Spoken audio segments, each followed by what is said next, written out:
ಇಲ್ಲವೋ ಇಂದ್ರಜಿತು?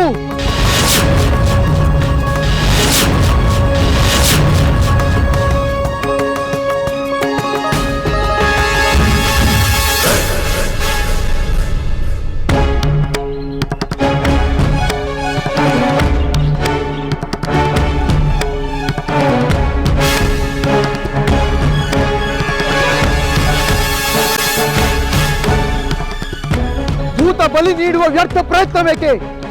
ಈಗ ನೀನೇ ಬಲಿಯಾಗಲು ಸಿದ್ಧನಾಗು.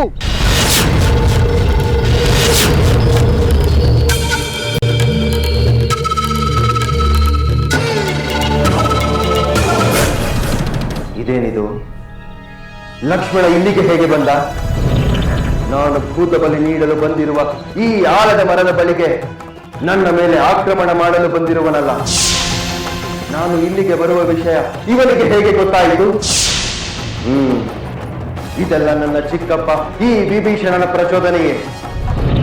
ಏಕೆ ಇಂದ್ರಜಿತು ಕಣ್ಣರಳಿಸಿ ನಿಂತು ಬಿಟ್ಟೆ?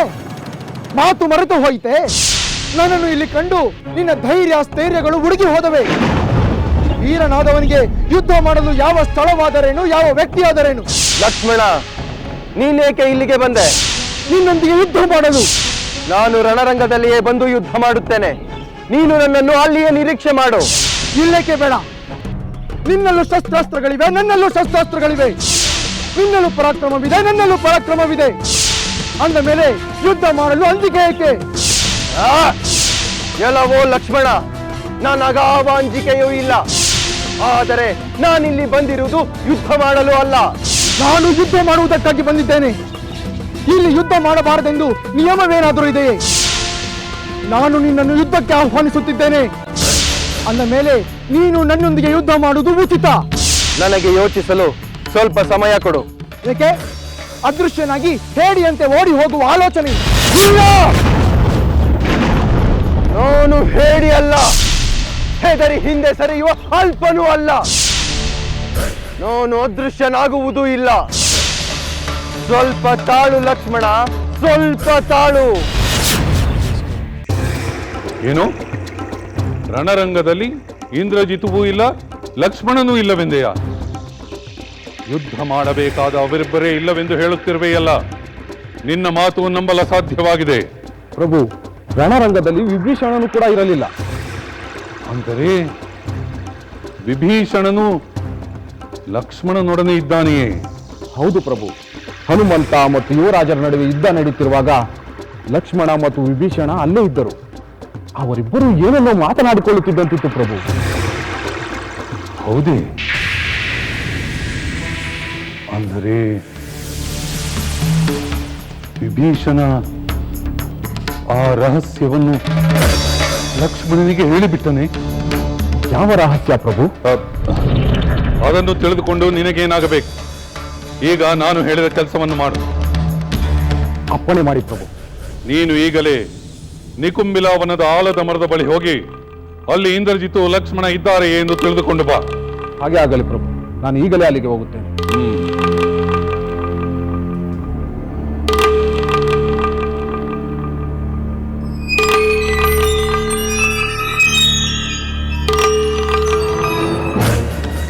ಏನಾಗುತ್ತಿದೆ? ಇಂದ್ರಜಿತು ಯಾಗ ಕಾರ್ಯವನ್ನು ಸರಿಯಾಗಿ ಸಂಪೂರ್ಣವಾಗಿ ಮಾಡಿದ್ದರೆ ಅವನು ಭೂತಬಲಿ ಕೊಡಬೇಕಾಗಿರಲಿಲ್ಲ. ಈಗ ಅವನು ಅಲ್ಲಿಗೆ ಹೋಗಿದ್ದರೆ, ಲಕ್ಷ್ಮಣನು ಅಲ್ಲಿಗೆ ಬಂದು ಯುದ್ಧಾಹ್ವಾನವನ್ನು ನೀಡಿದರೆ ಇವನು ಯುದ್ಧ ಮಾಡಲೇಬೇಕಾಗುತ್ತದೆ.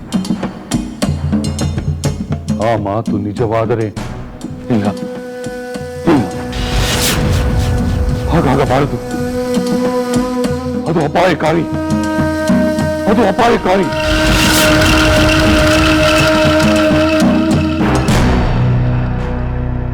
ಲಕ್ಷ್ಮಣ, ನಾನು ನಿನ್ನ ಪಂಥಾಹ್ವಾನವನ್ನು ಸ್ವೀಕರಿಸಿದ್ದೇನೆ. ನಾನು ಇಲ್ಲಿಂದ ಓಡಿ ಹೋಗುವುದು ಇಲ್ಲ, ಅದೃಶ್ಯನಾಗುವುದೂ ಇಲ್ಲ. ಆದರೆ ನಿನ್ನೊಡನೆ ನಾನು ಯುದ್ಧ ಮಾಡುವ ಬದಲು ವಿಭೀಷಣನೊಂದಿಗೆ ಮಾತನಾಡಲು ಬಯಸುತ್ತೇನೆ. ಆಗಬಹುದು. ನೀನು ನಿನ್ನ ಚಿಕ್ಕಪ್ಪನೊಂದಿಗೆ ಮಾತಾಡಲು ನನ್ನ ಅಭ್ಯಂತರವೇನೂ ಇಲ್ಲ. ವಿಭೀಷಣ, ನೀನು ಈ ಲಂಕೆಯಲ್ಲೇ ಹುಟ್ಟಿ ಬೆಳೆದೆ. ನೀನು ನನ್ನ ತಂದೆಯ ಸೋದರ, ನನ್ನ ಚಿಕ್ಕಪ್ಪ. ನನ್ನ ಚಿಕ್ಕಪ್ಪನಾಗಿದ್ದು ಪುತ್ರನಾದ ನನಗೆ ದ್ರೋಹ ಮಾಡುತ್ತೀಯ? ಯಾವ ದ್ರೋಹ ಯಾರು ಮಾಡಿದವರು? ನೀನು ಮಾಡಿದ ದ್ರೋಹ. ನನ್ನ ಶತ್ರುವಾದ ಈ ಲಕ್ಷ್ಮಣನನ್ನು ವಟ ವೃಕ್ಷದ ಬಳಿಗೆ ಕರೆದುಕೊಂಡು ಬಂದು ಯುದ್ಧ ಮಾಡಲು ಹೇಳುತ್ತಿರುವುದು ದ್ರೋಹವಲ್ಲವೇ? ಇದು ದ್ರೋಹವಲ್ಲ ಮೇಘನಾದ, ಯುದ್ಧ ತಂತ್ರ. ಆದರೆ ನೀನು ಮಾಯಾ ಸೀತೆಯನ್ನು ಸಂಹರಿಸಿದಷ್ಟು ಕೆಟ್ಟ ತಂತ್ರವೇನಲ್ಲ ನಮ್ಮದು.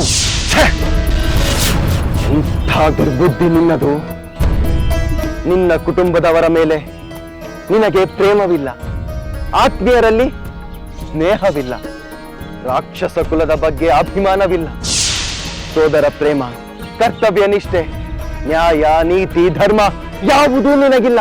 ಎಲ್ಲವೂ ಇದೆ, ಆದರೆ ಅದೆಲ್ಲ ಧರ್ಮದ ಪರವಾಗಿ ಹೊರತು ನಿನ್ನಂತ ಅಧರ್ಮಿಗಲ್ಲ. ಯಾವುದು ಧರ್ಮ? ಸ್ವಜನರನ್ನು ಬಿಟ್ಟು ಶತ್ರುಗಳ ಪರವಹಿಸಿದ ನಿನ್ನನ್ನು ಎಲ್ಲರೂ ತಿರಸ್ಕರಿಸುತ್ತಾರೆ. ತಿರಸ್ಕರಿಸುತ್ತಾರೋ ಪುರಸ್ಕರಿಸುತ್ತಾರೋ ಎಂಬುದನ್ನು ಕಾಲವೇ ನಿರ್ಧರಿಸುತ್ತದೆ. ನಾನು ನಡೆದದ್ದು ಧರ್ಮವೋ ಅಲ್ಲವೋ ಎಂಬುದು ಮುಂದೆ ನಿನಗೆ ತಿಳಿಯುತ್ತದೆ. ನಿಜವಾದ ಧರ್ಮ ಯಾವುದೆಂದು ನಿನಗೇನು ಗೊತ್ತು? ಸ್ವಜನರಿಗೆ ದ್ರೋಹವೆಸಗಿದವನು ಧರ್ಮಿಷ್ಠನಾಗಲು ಸಾಧ್ಯವೇ ಇಲ್ಲ. ಶತ್ರು ಪಕ್ಷ ಸೇರಿ ಸ್ವಾಭಿಮಾನವನ್ನು ಕಳೆದುಕೊಂಡ ನಿನ್ನ ಅಲ್ಪತನಕ್ಕೆ ನನ್ನ ಧಿಕ್ಕಾರವಿರಲಿ. ನಿನ್ನ ಧಿಕ್ಕಾರ ನನ್ನನ್ನೇನು ಮಾಡಲಾರದು. ಧರ್ಮಗಳ ಅರ್ಥವರಿಯ ಅಜ್ಞಾನಿ ನೀನು. ವಿವೇಕಿಗಳು, ಜ್ಞಾನಿಗಳು ಯಾವುದನ್ನು ಸರಿ ಅನ್ನುತ್ತಾರೋ ಆ ದಾರಿಯಲ್ಲಿ ನಡೆದವನು ನಾನು. ವಿಭೀಷಣ, ಹೊರಗಿನವನು ಎಂದಿಗೂ ಹೊರಗಿನವನೇ ಎಂಬುದು ಅರ್ಥ ಮಾಡಿಕೊಳ್ಳಲಿಲ್ಲ ನೀನು. ಗುಣವಂತನೆಂದು ಧರ್ಮಾತ್ಮನೆಂದು ಶತ್ರುವಿಗೆ ಶರಣಾಗುವುದು ಆತ್ಮದ್ರೋಹ ಎಂದು ಅರಿಯದ ಅವಿವೇಕಿ ನೀನು. ಇದು ಸ್ವಾರ್ಥದ ಪರಮಾವಧಿ. ದುಷ್ಟರಾಗಿದ್ದರು, ಅಧರ್ಮಿಗಳಾಗಿದ್ದರು ತನ್ನವರನ್ನು ಓಲೈಸುವುದು ಅಜ್ಞಾನದ ಪರಮಾವಧಿ. ನಿನ್ನದು ಸ್ವಾರ್ಥ. ಲಂಕೆಯ ಸಿಂಹಾಸನದ ದುರಾಸೆಯಿಂದ ನಿನ್ನ ಸೋದರನಿಗೆ ದ್ರೋಹ ಮಾಡುತ್ತಿರುವುದು ಲೋಕಕ್ಕೆಲ್ಲ ಕಾಣುತ್ತಿದೆ. ಆದರೆ ಸತ್ಯ ಬೇರೆ ಇದೆ. ಯಾವ ಸತ್ಯ? ವಿಭೀಷಣ, ನಿನ್ನ ಸ್ವಾರ್ಥದಿಂದ ನೀನು ಶತ್ರು ಪಕ್ಷಕ್ಕೆ ಶರಣಾದೆ. ಅವರು ತಮ್ಮ ಸ್ವಾರ್ಥದಿಂದಲೇ ನಿನ್ನನ್ನು ಸೇರಿಸಿಕೊಂಡಿದ್ದಾರೆ. ಕಾರ್ಯ ಸಾಧನೆಯಾದ ನಂತರ ನಿನ್ನನ್ನು ಆಧರಿಸಿದವರೇ ಹಣ್ಣು ತಿಂದ ನಂತರ ಸಿಪ್ಪೆ ಎಸದಂತೆ ತಿರಸ್ಕರಿಸುತ್ತಾರೆ. ಆದ್ದರಿಂದ ನೀನು ಶತ್ರು ಪಕ್ಷ ಸೇರಿ ಸ್ವಜನರಿಗೆ ಹಾನಿ ಮಾಡಿದ್ದು ಮಾತ್ರವಲ್ಲದೆ ನಿನಗೂ ಹಾನಿ ಮಾಡಿಕೊಳ್ಳುತ್ತಿರುವೆ. ಆ ಭಯ ನನಗಿಲ್ಲ ರಾವಣ ಪುತ್ರ. ರಾಮನನ್ನು ಎಲ್ಲರಂತೆ ಎಂದು ನೀನು ಭಾವಿಸಬೇಡ. ಅಷ್ಟಕ್ಕೂ ನಾನು ಯಾವ ಸ್ವಾರ್ಥದಿಂದಲೂ ರಾಮನ ಪಕ್ಷವನ್ನು ಸೇರಲಿಲ್ಲ. ಶ್ರೀರಾಮಚಂದ್ರ ಧರ್ಮಪಾಲಕ, ಧರ್ಮಪ್ರಿಯ, ನೀತಿವಂತನೆಂಬ ಕಾರಣಕ್ಕೆ ರಾಮನ ಪಕ್ಷವನ್ನು ಸೇರಿದ್ದೇನೆ. ಲಾಭ ನಷ್ಟದ ಲೆಕ್ಕವಿಲ್ಲದೆ ನಾನು ಧರ್ಮದ ಬೆಂಬಲಕ್ಕೆ ನಿಂತಿದ್ದೇನೆ. ಲಕ್ಷ್ಮಣ, ಈ ವಿಭೀಷಣನೊಂದಿಗೆ ಬಂದು ನನ್ನನ್ನು ವಧಿಸಲು ಪ್ರಯತ್ನಿಸುತ್ತಿರುವ ನೀನು ಕಠಿಣಾತ್ಮನೇ ಸರಿ.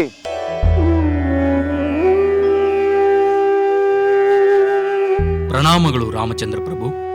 ಬಾದೂತ, ನಿಕುಂಬಿಲಾವನದಲ್ಲಿ ನನ್ನ ಸೋದರ ಮತ್ತು ವಾನರ ವೀರರು ತಾನೆ? ತಿಳಿಯದು ಪ್ರಭು. ಅಂದರೆ ಅಲ್ಲಿ ಯುದ್ಧ ನಡೆಯುತ್ತಿಲ್ಲವೇ? ರಾಕ್ಷಸರಿಗೂ ವಾನರರಿಗೂ ಅಲ್ಲಿ ಯುದ್ಧ ನಡೆಯುತ್ತಿದೆ ಪ್ರಭು.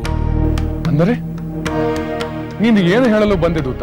ರಣರಂಗದಲ್ಲಿ ಇಂದ್ರಜಿತುವಾಗಲಿ ಲಕ್ಷ್ಮಣನಾಗಲಿ ಕಾಣುತ್ತಿಲ್ಲ.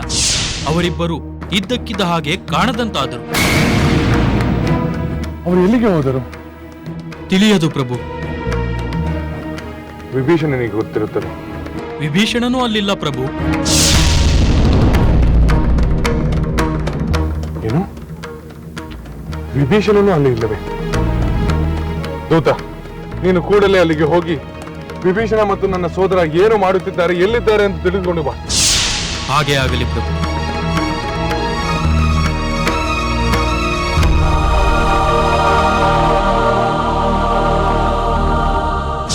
ಇಂದ್ರಜಿತು, ಅಂದು ನೀನು ನಿನ್ನ ತಂದೆ ಕರೆದ ಮಂತ್ರಾಲೋಚನಾ ಸಭೆಯಲ್ಲಿ ಮಾತನಾಡಿದಂತೆಯೇ ಅಪ್ರಬುದ್ಧನಾಗಿ ಮಾತನಾಡುತ್ತಿರುವೆ. ನಾನು ಯಾವಾಗ ಅಪ್ರಬುದ್ಧನಾಗಿ ಮಾತನಾಡಿದೆ? ಏಕೆ ಮರೆತು ಹೋಯಿತೆ? ಆ ದಿನ ತುಂಬಿದ ಸಭೆಯಲ್ಲಿ ನನ್ನ ವಯಸ್ಸಿಗೂ ಗೌರವ ಕೊಡದೆ, ನಾನು ಚಿಕ್ಕಪ್ಪನೆಂದು ಲೆಕ್ಕಿಸದೆ ನನ್ನ ವಿರುದ್ಧ ಅವಹೇಳನಕಾರಿಯಾಗಿ ಮಾತನಾಡಿದ್ದು ಮರೆತು ಹೋಯಿತೆ? ಮರೆತಿದ್ದರೆ ಒಮ್ಮೆ ನೆನಪಿಸಿಕೋ ಮೇಘನಾದ. ಯಾವ ರಾಕ್ಷಸ ವೀರನು ಶ್ರೀರಾಮನನ್ನು ಜಯಿಸಲಾರ ಎಂಬುದೇ ಪರಮ ಸತ್ಯ. ಪರಮ ಸತ್ಯ. ಚಿಕ್ಕಪ್ಪ, ನಿಮ್ಮ ಭಯವನ್ನು ಎಲ್ಲರಿಗೆ ಹಂಚುವ ಈ ವ್ಯರ್ಥ ಪ್ರಯತ್ನ ಬೇಕೆ? ನಿಮ್ಮಂತ ಹೇಡಿಗಳು ನಮ್ಮ ಕುಲದಲ್ಲಿ ಹುಟ್ಟಿದರೆಂದು ನಮಗೆ ನಾಚಿಕೆಯಾಗುತ್ತಿದೆ. ಮೇಘನಾದ, ನೀನು ಅಸಂಬದ್ಧವಾಗಿ ಮಾತನಾಡುತ್ತಿರುವೆ. ಚಿಕ್ಕಪ್ಪ, ನಿಮಗೆ ಈ ಹೇಡಿತನ ಎಲ್ಲಿಂದ ಬಂತು? ಆ ಸಾಧಾರಣ ಮಾನವರಿಗೆ ಹೆದರುತ್ತಿರುವಿರಲ್ಲ. ನಿಮಗೆ ಏನು ಹೇಳಬೇಕು? ನಮ್ಮ ಒಬ್ಬ ಸಾಧಾರಣ ವೀರ ಅವರನ್ನು ಸಂಹರಿಸಬಲ್ಲ.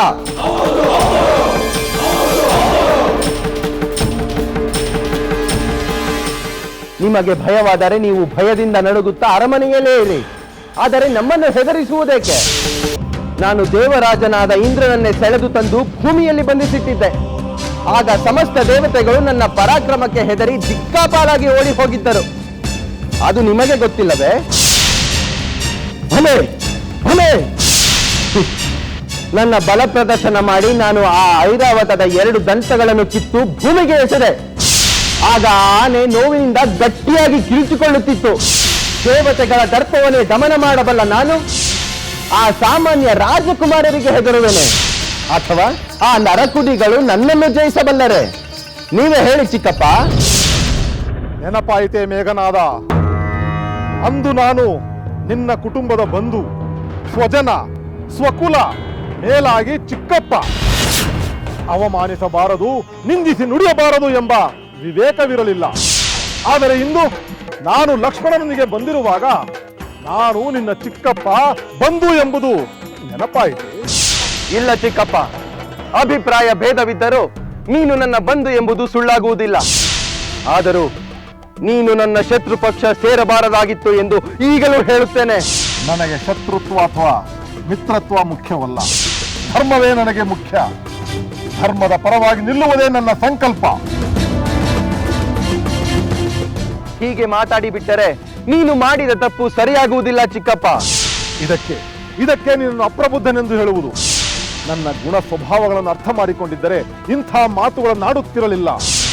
ನಿಜ, ನಾನು ಕೂಡ ನಿನ್ನಂತೆ ರಾಕ್ಷಸ ಕುಲದಲ್ಲೇ ಜನಿಸಿದವನು. ಆದರೆ ನನ್ನಲ್ಲಿ ರಾಕ್ಷಸರ ಯಾವ ಗುಣಲಕ್ಷಣಗಳೂ ಇಲ್ಲ. ಆದುದರಿಂದಲೇ ನಿನ್ನ ತಂದೆಯ ದುಷ್ಟ ಕಾರ್ಯವನ್ನು ಪ್ರತಿಭಟಿಸಿದೆ, ಬುದ್ಧಿ ಹೇಳಲು ಪ್ರಯತ್ನಿಸಿದೆ. ವಿಫಲನಾದಾಗ ಧರ್ಮದ ಪರವಾಗಿರುವ ಸತ್ಪುರುಷರ ಪಕ್ಷ ಸೇರಿದೆ. ಸತ್ಪುರುಷರಲ್ಲ, ನಮ್ಮ ಶತ್ರುಗಳು. ಸೀತೆ, ಮಾಯಾವಿಯಾದ ಇಂದ್ರಜಿತುವಿನ ಅಬ್ಬರ ಅಡಗುವ ಸನ್ನಿವೇಶ ಹತ್ತಿರವಾಗುತ್ತಿದೆ. ಏನಾಯಿತು ತ್ರಿಜಟೆ? ಯಾವ ಆಲದ ಮರದ ಬಳಿಗೆ ಬಂದಾಗ ಯುದ್ಧ ನಡೆದರೆ ಇಂದ್ರಜಿತುವಿಗೆ ಪ್ರಾಣಾಪಾಯ ಉಂಟಾಗುವುದೋ ಆ ಆಲದ ಮರದ ಬಳಿಗೆ ಇಂದ್ರಜಿತು ಬಂದಾಯಿತು. ಬಂದರೇನಾಯಿತು? ಆದರೆ ಅಲ್ಲಿ ಯುದ್ಧ ನಡೆಯಬೇಕಲ್ಲ. ಯುದ್ಧ ಮಾಡಬೇಕೆಂದೇ ವಿಭೀಷಣ ಪ್ರಭುವಿನೊಂದಿಗೆ ಲಕ್ಷ್ಮಣ ಮೊದಲೇ ಬಂದು ಅದೇ ಆಲದ ಮರದ ಬಳಿ ಕಾಯುತ್ತಿದ್ದ. ಅಂದರೆ ಆ ರಹಸ್ಯ ಲಕ್ಷ್ಮಣನಿಗೆ ತಿಳಿದಿತ್ತು ಎಂದು ಅರ್ಥವಲ್ಲವೇ? ಖಂಡಿತ. ವಿಭೀಷಣ ಪ್ರಭುಗಳು ಜೊತೆಯಲ್ಲಿರುವರೆಂದರೆ ಅವರೇ ಆ ರಹಸ್ಯವನ್ನು ಲಕ್ಷ್ಮಣನಿಗೆ ತಿಳಿಸಿ ಅಲ್ಲಿಗೆ ಕರೆತಂದಿರುತ್ತಾರೆ. ಪಾಪ, ಸ್ವಂತ ಚಿಕ್ಕಪ್ಪನೇ ಇಂದ್ರಜಿತುವಿನ ಸಾವಿನ ರಹಸ್ಯವನ್ನು ಹೇಳಿ ಲಕ್ಷ್ಮಣನಿಂದ ಅವನ ಸಂಹಾರ ಮಾಡಿಸಲು ಕರೆತಂದಂತಾಯಿತು. ಅನ್ಯ ಮಾರ್ಗವಿಲ್ಲ ಸೀತೆ. ಇಲ್ಲವಾದರೆ ಆ ಇಂದ್ರಜಿತು ತನ್ನ ಮಾಯಾ ವಿದ್ಯೆಯಿಂದ ನಿನ್ನ ಸ್ವಾಮಿಗೆ ಇನ್ನೆಷ್ಟು ಹಾನಿ ಮಾಡುತ್ತಿದ್ದನು. ವಿಭೀಷಣ ಧರ್ಮಾತ್ಮ, ಅವನಲ್ಲಿ ಯಾವ ತಪ್ಪೂ ಇಲ್ಲ. ಅಧರ್ಮಿಗಳ ವಿನಾಶಕ್ಕೆ ಬೆಂಬಲ ನೀಡುವುದು ಎಂದಿಗೂ ಅಪರಾಧವಾಗುವುದಿಲ್ಲ. ಹೌದು ಸೀತೆ, ಇಂದ್ರಜಿತುವಿಗೆ ಕೇಡಾದರೆ ಅದಕ್ಕೆ ಅವನ ಪಾಪ ಕಾರ್ಯಗಳೇ ಕಾರಣ ಹೊರತು ಬೇರೆ ಯಾರೂ ಅಲ್ಲ.